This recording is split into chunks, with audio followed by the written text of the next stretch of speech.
स्वामी समर्थांचे मठ अनेक असतात, पण समाधीस्थान हे एकमेव आहे. अक्कलकोटमध्ये असलेल्या या समाधीस्थानी माणूस त्याच्या पुण्याने आणि कर्माने येतो असं म्हणतात.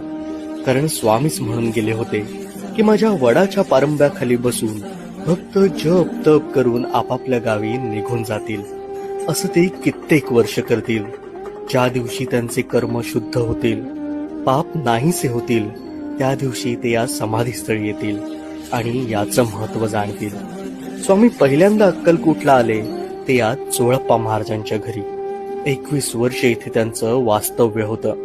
चोळप्पा महाराजांनी या काळात त्यांची खूप सेवा केली. स्वामींच्या प्रस्थानाच्या वेळी चोळप्पांच्या भक्तीवर प्रसन्न झालेल्या स्वामींनी तुला काय हवं असं मागितलं. तेव्हा त्यांनी मागितलं की मला पैसा संपत्ती यापैकी काही नको, तुमची समाधी माझ्या घरी राहू दे. आज चोळप्पा महाराजांची 5वी पिढी ही अविरत गुरुसेवा नित्य नेमाने करते. श्री स्वामी समर्थ.